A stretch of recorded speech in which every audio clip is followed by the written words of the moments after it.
Hi dear ones, welcome to Toss academy. നമ്മൾ ഇന്ന് നോക്കാനായിട്ട് പോകുന്നത് HSST സബ്ജക്റ്റുകളുടെ ജനറൽ പേപ്പറിന്റെ പാർട്ട് 2 സിലബസ് ബ്രേക്ക് ഡൗൺ ആണ്. നമ്മൾക്കറിയാം HSST സിലബസ്, നിങ്ങളുടെ സബ്ജക്റ്റുമായി ബന്ധപ്പെട്ട സിലബസ് എല്ലാം നിങ്ങളുടെ കയ്യിലുണ്ടാകും. അപ്പൊ നമ്മൾ അധികം ആളുകളും ചിന്തിക്കുന്ന ഒരു കാര്യമാണ്, ഒരു 70:30, 70 മാർക്ക് മതിയല്ലോ, so I will give more importance to my subject part.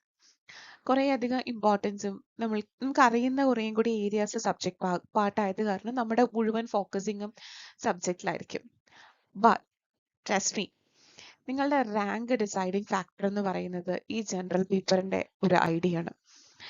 So you have to balance between your subject and general paper. നല്ല സുന്ദരമായ ഒരു ബാലൻസിങ് നിങ്ങളുടെ സബ്ജക്ട് പേപ്പറിലും ജനറൽ പേപ്പറിന്റെ പഠനത്തിലും നിങ്ങൾക്ക് ക്രിയേറ്റ് ചെയ്യാൻ സാധിക്കുവാണെങ്കിൽ definitely you can win this exam. നിങ്ങൾക്ക് നല്ലൊരു റാങ്കിലേക്ക് എത്താനായിട്ട് സാധിക്കും. നമ്മൾ നോക്കാനായിട്ട് പോകുന്നത് ജനറൽ പാർട്ടില് പാർട്ട് 2 ആണ്. പാർട്ട് 2-നകത്ത് വരുന്നത് റിസർച്ച് ആപ്റ്റിറ്റ്യൂഡും ടീച്ചിങ് ആപ്റ്റിറ്റ്യൂഡുമാണ്. ഇതാണ് ടീച്ചിങ് ആപ്റ്റിറ്റ്യൂഡിന്റെ സിലബസ്. 5 മാർക്കിലെ ചോദ്യങ്ങളാണ് ഈ ഭാഗത്ത് നിന്ന് വരിക. ഭയങ്കര സിമ്പിൾ ആയിട്ടുള്ള, വളരെ ഈസി ആയിട്ടുള്ള ഒരു സിലബസ് ആണ്. പക്ഷെ ക്വസ്റ്റ്യൻസ് വരുന്നത് കുറച്ചും കൂടെ അപ്ഗ്രേഡഡ് ലെവൽ ക്വസ്റ്റ്യൻസ് ആയിരിക്കും വരുന്നത്. എന്താണ് ടീച്ചിങ്, ടീച്ചിങ്ങിന്റെ nature, objectives, characteristics, basic requirement, ലേണേഴ്സിന്റെ ഫീച്ചേഴ്സ്, ടീച്ചിങ്ങിനെ എഫക്ട് ചെയ്യുന്ന ഫാക്ടേഴ്സ്, ടീച്ചിങ്ങിന് നമ്മൾ ഓപ്റ്റ് ചെയ്യുന്ന methods, different teaching aids, different evaluation system. എത്ര സിമ്പിൾ ആയിട്ടുള്ള ഒരു സിലബസ് ആണ്. പക്ഷേ HSST പരീക്ഷയിൽ നമ്മൾ ഇത്രയും ഒരു സിമ്പിൾ ലെവലിൽ നിന്ന് ക്വസ്റ്റ്യൻസ് എക്സ്പെക്ട് ചെയ്യരുത്. ഒരു ആപ്റ്റിറ്റ്യൂഡ് ലെവൽ ക്വസ്റ്റ്യൻസ് ആണ് നിങ്ങൾ ഈ ഭാഗത്ത് നിന്ന് പ്രതീക്ഷിക്കേണ്ടത്. നിങ്ങൾ ഒരു അധ്യാപകനോ അധ്യാപികയോ ആയിട്ട് ഒരു ക്ലാസ്സിൽ ചെല്ലുന്ന സമയത്ത് നിങ്ങൾ ഇതിന്റെ ഒരു പ്രാക്ടിക്കൽ ആപ്ലിക്കേഷൻസ് എങ്ങനെ ചെയ്യും? അതായത് വിഷ്വലി ചലഞ്ചഡ് ആയിട്ടുള്ള ഒരു കുട്ടി നിങ്ങളുടെ ക്ലാസ്സിലുണ്ടെങ്കിൽ നിങ്ങൾ എന്താണ് ചെയ്യുക?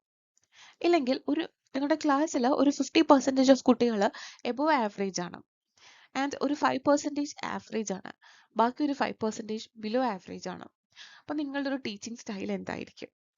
അല്ലെങ്കിൽ ഇപ്പോൾ ഫിസിക്കലി ഇമ്പയർഡ് ആയിട്ടുള്ള അല്ലെങ്കിൽ വിഷ്വലി ഇമ്പയർഡ് ആയിട്ടുള്ള ഒരു കുട്ടി നിങ്ങളുടെ ക്ലാസ്സിലുണ്ടെങ്കിൽ അവന് നിങ്ങൾ എന്തൊക്കെ ആക്ടിവിറ്റീസ് കൊടുക്കും? അങ്ങനെ ഒരു ആപ്റ്റിറ്റ്യൂഡ് ലെവൽ ക്വസ്റ്റ്യൻസ് വേണം നിങ്ങൾ ഈ ഭാഗത്ത് നിന്നും എക്സ്പെക്ട് ചെയ്യാനായിട്ട്.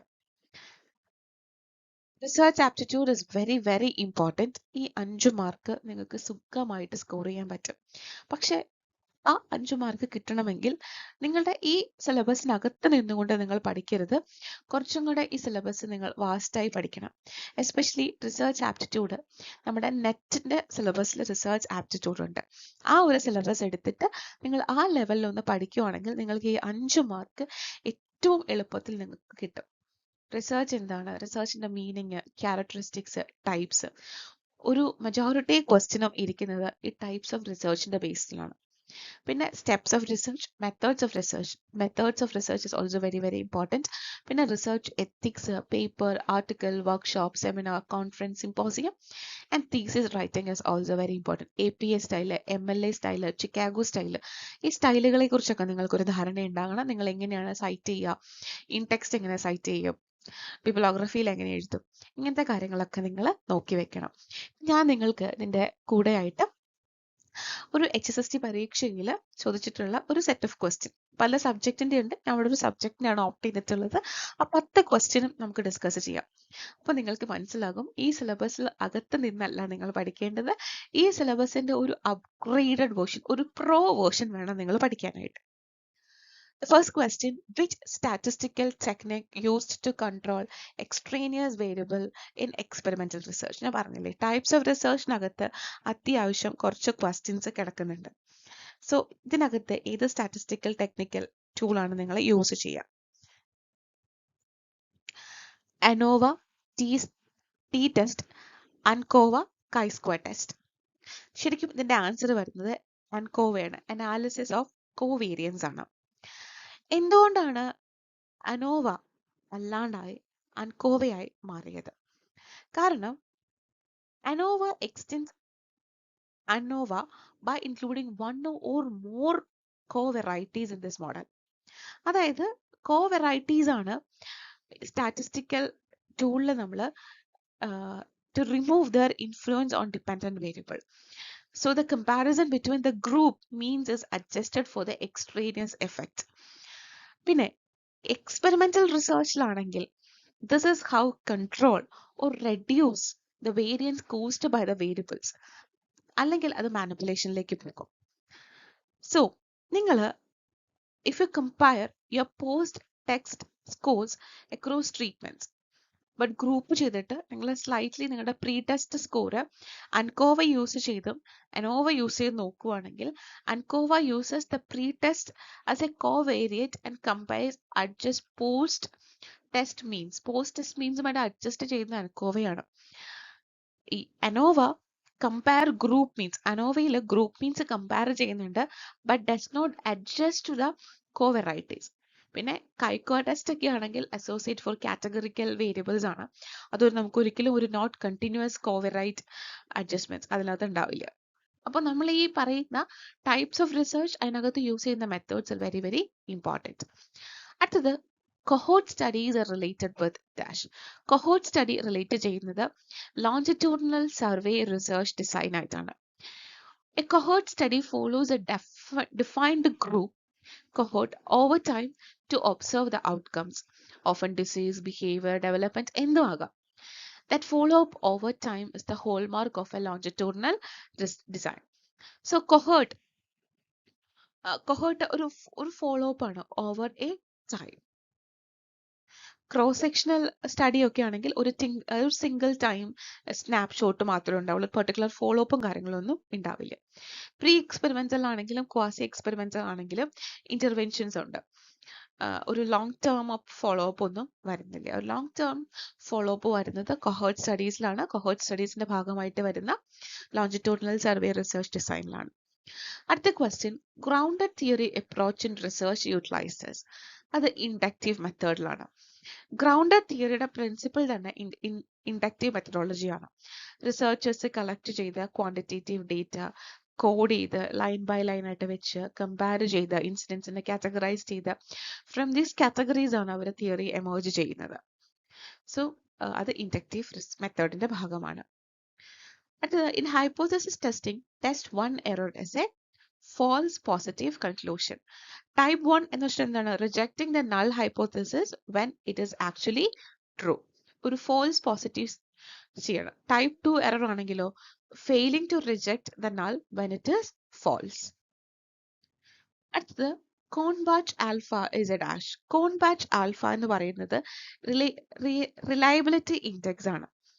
അതായത് ഒരു സ്റ്റാറ്റിസ്റ്റിക് ആണത്. അത് ഇന്റേണൽ കൺസിസ്റ്റൻസി റിലയബിലിറ്റി ആണ് ടെസ്റ്റ് ചെയ്യുന്നത്. അത് ശരിക്കും റേഞ്ച് ചെയ്യുന്നത് 0 to 1 ആണ്.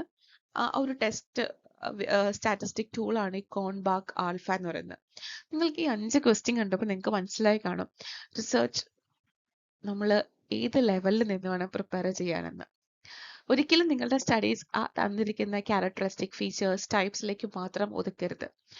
അതിനെ മറികടന്ന് you have to think more, you have to frame more questions. അങ്ങനെ വേണം നിങ്ങൾ പ്രിപ്പയർ ചെയ്യാനായിട്ട്. Metacognition and learning is dash.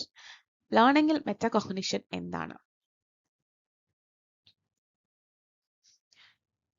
And the answer is 1, 2 and 3. Learning how to learn, cognitions about cognitions, regulating one's own cognitive process. All 3 are the correct. Metacognition literally പറയുകയാണെങ്കിൽ thinking about thinking. അത് include ചെയ്യുന്നത് learning how to learn, knowing the strategies that help you to learn. പിന്നെ cognitions about cognitions എന്താണ്? Awareness of our own knowledge, strength, limits എല്ലാം. പിന്നെ regulating one's own cognitive process, നമ്മുടെ planning, monitoring, evaluating എല്ലാം വരുന്നതാണ് അതിനകത്ത് വരുന്നത്. അടുത്തത്, conducting an internal test to know the progress of learning is an example for dash. നമ്മുടെ ഇവാലുവേഷൻ സിസ്റ്റം ടീച്ചിങ് ആപ്റ്റിറ്റ്യൂഡിൽ ഉണ്ടായിരുന്നു. സിലബസിനകത്ത് നിന്നുകൊണ്ട് തന്നെ അവർ പറയുന്നത്, പക്ഷെ കുറച്ചും കൂടെ ഒരു ഹൈ ലെവൽ ക്വസ്റ്റ്യൻസ് ആ വരുന്നത്. And the answer is C, assessment for learning. ഒരു ഇന്റേണൽ ടെസ്റ്റ് നമ്മൾ ചെയ്യുന്നത് പ്രോഗ്രസ് ആണ്, ഒരു ഫോർമേറ്റീവിന്റെ ഭാഗമായിട്ടാണ്. It is used to inform teaching and help the students to improve. Exactly നമ്മൾക്കൊരു ഫീഡ്ബാക്ക് കിട്ടി അതിനൊരു ഇമ്പ്രൂവ്മെന്റിലേക്ക് എത്തിക്കാനാണ് നമ്മൾ ചെയ്യുന്നത്. അസസ്മെന്റ് ഓഫ് ലേണിംഗ് എന്ന് പറഞ്ഞാൽ സമ്മേറ്റീവ് ഫൈനൽ എക്സാമിനേഷൻ സർട്ടിഫിക്കേഷൻ ഒക്കെയാണ്. അസസ്മെന്റ് ആസ് ലേണിംഗ് ആണെങ്കിൽ ഒരു സ്റ്റുഡൻസ് സെൽഫ് അസസ്മെന്റ്, ആ ഒരു മോണിറ്ററിങ് അവരവരുടെ ലേണിങ്ങിനെ കുറിച്ചിട്ടൊക്കെയാണ്. അസസ്മെന്റ് ഇൻ ലേണിംഗ് ആണെങ്കിൽ it's not a standard category used in casual formation നമ്മൾ യൂസ് ചെയ്യാറില്ല. അടുത്തത് action verb in learning outcome indicates. Action verb in the learning outcome indicate learning process ആണ്. It describe, it apply, it analyses how the process. അടുത്തത് an alternative curriculum model put forward by a group of teachers dissatisfied with the existing curriculum is called as grassroots model of curriculum. A curriculum developed by the teachers അല്ലെങ്കിൽ a group of locals അവർ official കരിക്കുലത്തിൽ dissatisfied ആയി കഴിഞ്ഞ് കഴിഞ്ഞപ്പോൾ they developed another curriculum. Actually നമുക്ക് ഇതിന്റെ ഓപ്ഷനിൽ B D ഒരു കൺഫ്യൂഷൻ വരാറുണ്ട്, പക്ഷേ I think the more right answer is B.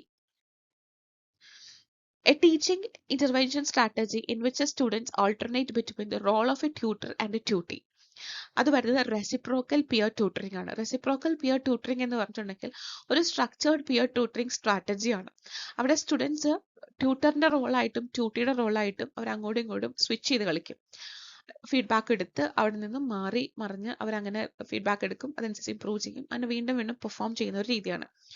Unidirectional peer teaching എന്ന് വെച്ചാൽ ഒരു ഫിക്സഡ് ട്യൂട്ടർ ആയിരിക്കും, ട്യൂട്ടർ റോൾസ് മാറത്തില്ല. ക്രോസ് ഏജ് ആണെങ്കിൽ old students tutor, younger ones tutee, ആ രീതിയായിരിക്കും ഉണ്ടാവുക. പിന്നെ ക്ലാസ് വൈഡ് പിയർ ട്യൂട്ടറിംഗ് ആണെങ്കിൽ ഒരു many paired interactions across the whole class, ഒരു യൂണി ഡിറക്ഷനിലാവണം എന്നില്ല, ചിലപ്പോൾ ആവാതിരിക്കാം, എന്തോ ആയിരിക്കാം. അവിടെ ഒരു ഓൾട്ടർനേറ്റീവ് റോൾസ് ഉണ്ടോ എന്ന് നമുക്ക് ഉറപ്പില്ല. So the right answer is reciprocal peer tutoring. Okay, അപ്പൊ നിങ്ങൾക്ക് മനസ്സിലായി കാണും ടീച്ചിങ് ആപ്റ്റിറ്റ്യൂഡ് ആണെങ്കിലും ക്വസ്റ്റ്യൻസിന്റെ ഒരു ലെവല്. അപ്പോൾ ഈ ഒരു ക്വസ്റ്റ്യൻസും ഈ ഒരു ലെവലും ഒക്കെ ഒന്ന് മനസ്സിൽ വെച്ചുകൊണ്ട് നല്ല രീതിക്ക് പ്രിപ്പയർ ചെയ്യാം. Thank you so much.